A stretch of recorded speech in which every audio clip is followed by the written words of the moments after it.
Alors bonjour à tous. Par respect pour notre ami Matt, on va poursuivre en anglais. And I'm going to switch to English. I'm super happy to be here because we are going to discuss one of the most hot topic of the space, I believe. Something that's been covered by the space from the start, the financing of crypto. What does it mean? How does it work? And what does it entail from the start? My name is Nathaniel. I'm part of Paris Blockchain Week, Europe's largest crypto event, and Ventures, which is an early-stage VC firm investing in entrepreneurs using Web3 to make it available for the next billion users. In order to start with the idea of the new ways of financing within Web3, I'd like to introduce our amazing speakers, and we're going to start with you, Julien. Sure. Very pleased to be here. So I'm Julian. Right now I'm founder and CEO of Mina. I used to be an institutional investor at BPI France as a fund-of-fund investor. Deployed roughly 300 million euros in 20 funds. And now my job is basically to make sure that African opportunities are connected with the DeFi world. And yeah, nice to be here. To have you. And you, Damien, if you want to pursue with the presentation. Yes, so nice to meet you all. I'm Damien. I'm a partner at Blockwall. We are a pan-European VC fund investing essentially in Web3 for the past now 9 years across 3 different funds, mostly focused on seed and pre-seed stage investments, so we're very early in the life of companies. We've been doing token investments, equity investments, so financing the whole value chain across Web3. We keep doing that in Europe mostly, but also a little bit in the US.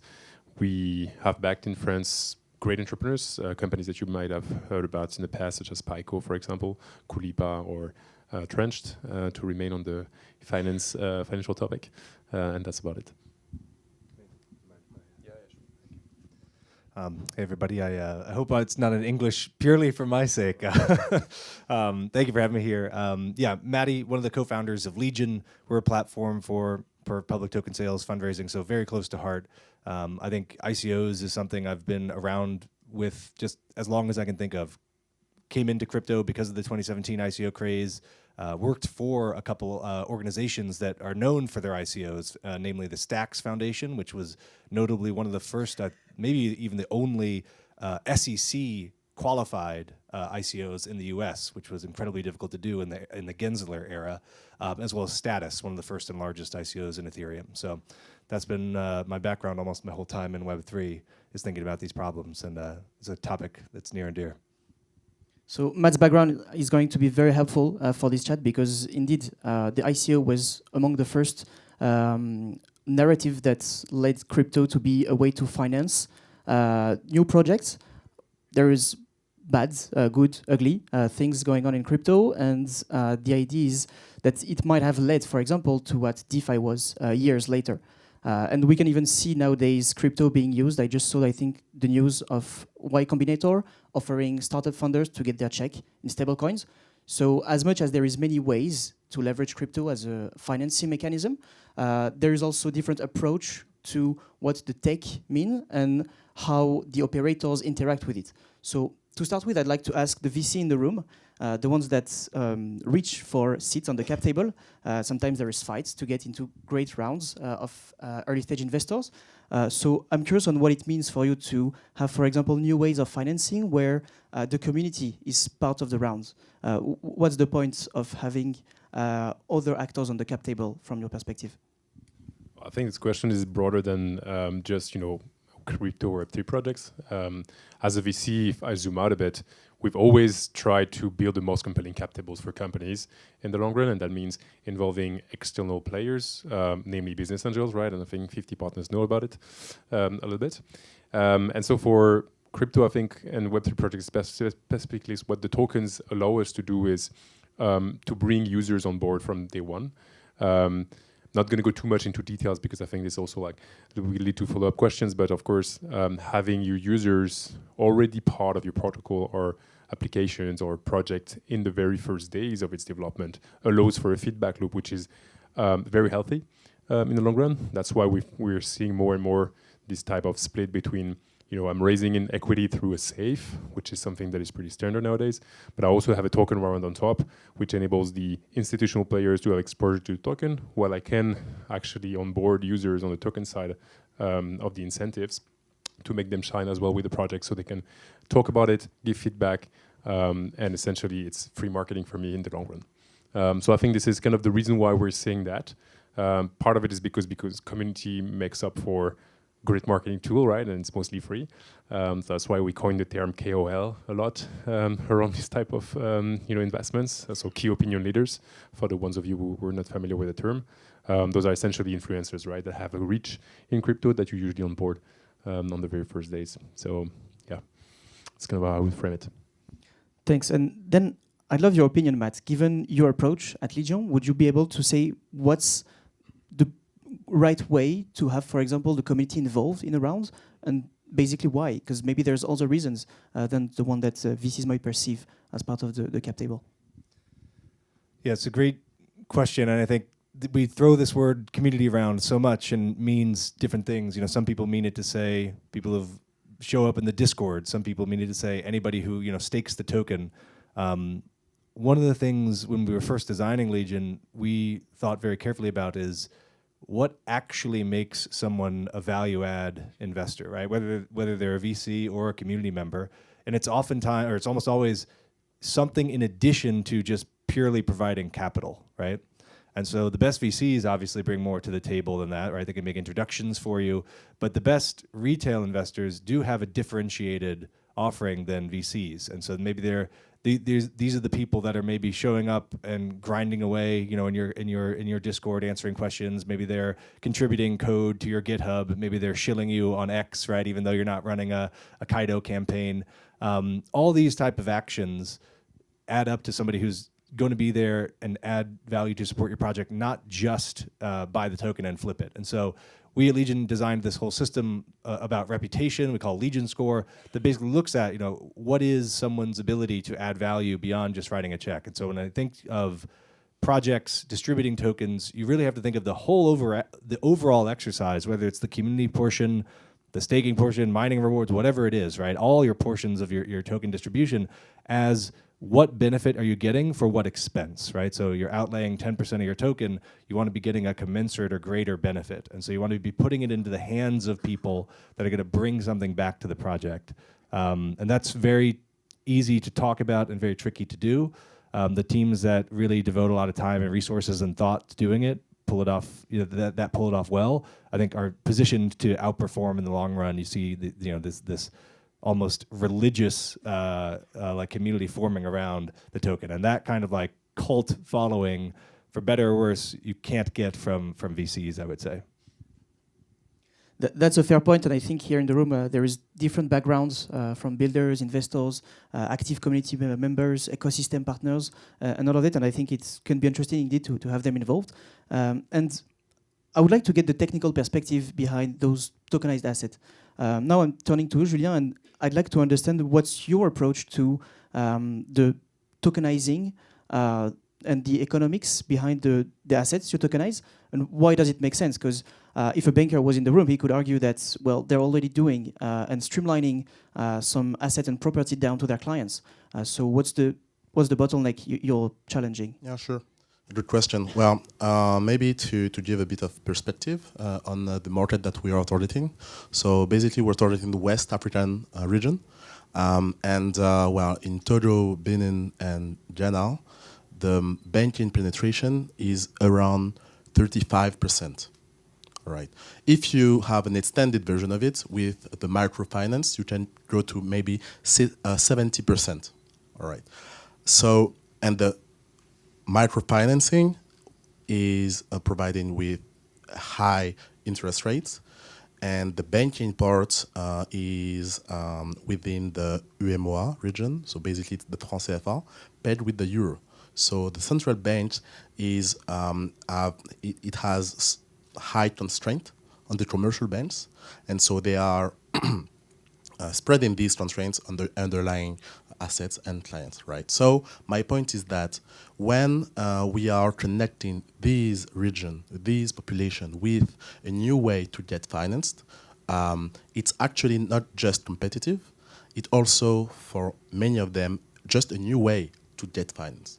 To be very concrete, with our strategies, often projects and orders are saying that if they are not getting finance with us, they wouldn't have any finance at all, right? Because they don't want to go to a traditional bank because, once again, the constraints are so hard.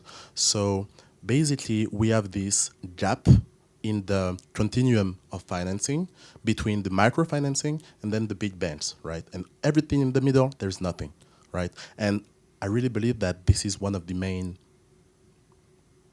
core value of the DeFi, to make sure that it's easy to complete and fulfill this middle ground where we can be competitive for sure regarding the rates, but on top of that, we can address a market that were not addressed before. So now focusing more on the RWA assets and the real world use cases that we often like to see in crypto, and you mentioned incredible yields, and I'd love to see them afterward, because I think that's something investors crave for, because even within VC funds, investing on long-term horizon, you don't get such returns. And I'd love to get the investor's perspective, or the way you would assess the risk-reward profile when you make an investment, especially in regard to RWA vertical. Well, I mean, if I zoom out a bit, like we're increasingly seeing like a convergence of, TradFi into TradFi products. Into the DeFi aspect, because DeFi is nowadays more perceived as a way to push that forward and distribute it, right, as a distribution channel. And I think this is really what the past years has taught us: is blockchain is super convenient for the financial infrastructure of this world to be more resilient, faster, cheaper, etc. So that's why we're seeing these real-world assets now being pushed on chain, because it's a better way to distribute them. It's as simple as that. So to your specific point on the risk kind of return profile of these assets now being on chain, I would say that we kind of kept the same way of analyzing it that we did in TradFi back in the days, right? If tokenization is just a wrapper and a technological infrastructure which helps them to trade these assets and make them more liquid, then there's no point in reinventing the wheel, right? So how do you actually analyze the risk tied to a treasury bill, for example, that is now on chain? You'd probably use the same way as you would do in traditional finance, right, to analyze this type of product. So that's kind of, I think, what we're also, in a way, transforming the industry a little bit, is that we're moving away from the crypto storytelling, which was, this is going to change the world, etc. Yes, sure. But at the end of the day, the financial assets that are now moving on chains are the same ones we used to trade with paper before. So we shouldn't reinvent the wheel at every stage along the way. We're just now recognizing that the technology itself makes things much more easier and much more efficient. I think efficiency is really the word that I wanted to bring forward.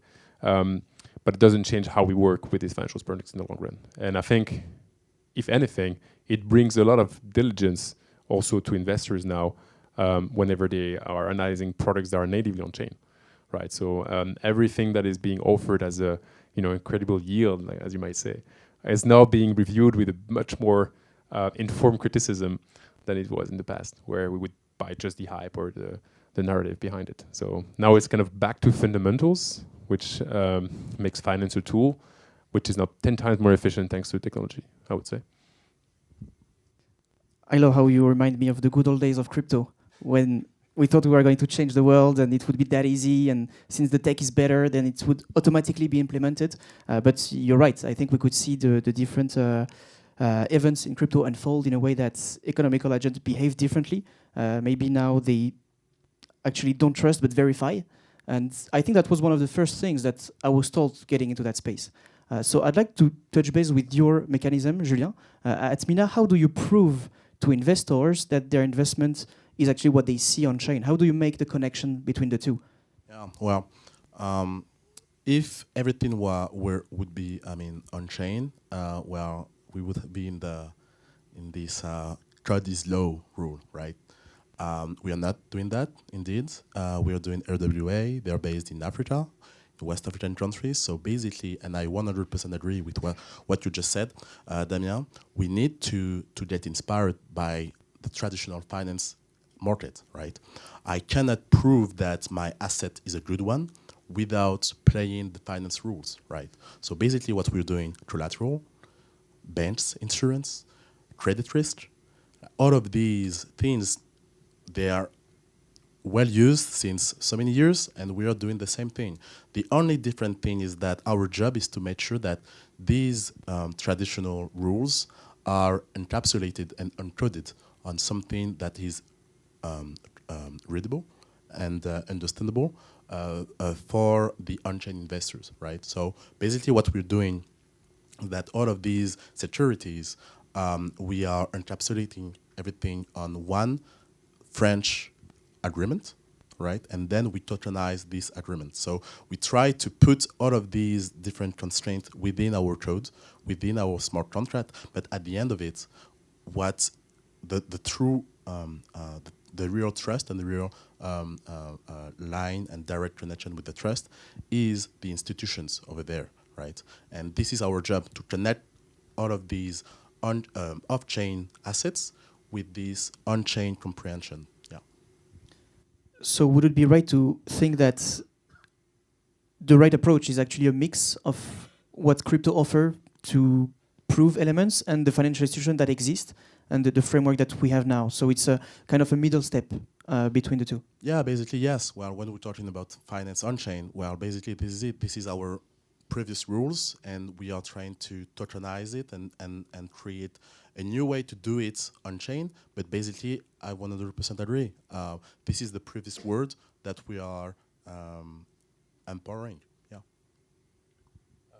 Just want to touch upon one thing really quickly, which is a term that has been coined around for a bit, which is programmable money, essentially stablecoin, right? This is what stablecoin is if you think about the tech behind it. And I really see the next 12 to 36 months in terms of strategic shift in finance, where we understand we have now the means, technologically wise, to do whatever we want with the money, because it's now programmable. We can encrypt and set rules on top of that, on top of value, which we wouldn't be able to do before. And that makes creativity in finance has always been a thing, right, with derivatives and such. And now we have the mean, technologically wise, to put that on chain, to encrypt it and make it unviolable, meaning that the world itself will be able to run in a fully programmable way, especially when it comes to value tied to it. So then I'd like to turn to you, Matt. What's your approach to due diligence? Because the elements you propose to the community and to the projects are financial instruments with perspective of gains. So I assume that you can't let any investment be proposed to your audience, your community. I assume there is rules around that, but also that the reputation of Legion is at stake when you do that. So I'm curious on your approach when actually cherry picking for the investments. And if you could give us some insight in terms of how many actual projects reach out to you and how many do you end up selecting? Because this might be the backstage of what the industry is seeing from an investment perspective.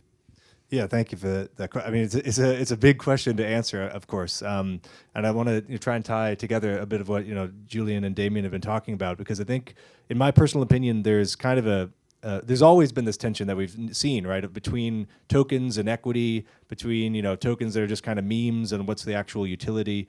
And so I think when we think about tokens in general, let's be honest, right? The market's in a bit of turmoil. We're kind of feels like we're at a decision point of what is the future of crypto overall, right? Is it just going to be these rails for existing finance institutions, or is there something else? And I think you're going to largely see two elements play out. One is for truly on-chain activity, like Bitcoin, L1s, truly autonomous DeFi, where there isn't any equity. There can't be any equity. All the revenue, all the business logic, all the users are on-chain enforced by code. There you have tokens, right? And you have rev share, like Hyperliquid is popularized, right? Get back to the fundamentals.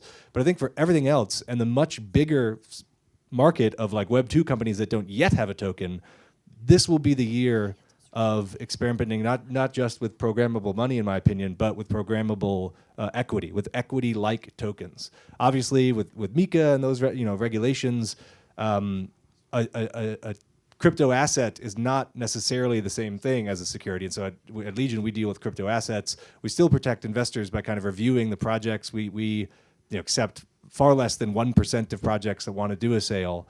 But ultimately, bigger picture, how do we protect investors? How do we protect our users? It's thinking about what is the actual value of these assets being offered in general. And I think we need to move to a world where you're either explicitly in the camp of all the activities on chain and that routes back to the token in some way, or you're in the realm of some form of equity-like token or tokenized equity. I think this will be the year of experimentation with that. So 2026 is going to be the year. Thank you very much.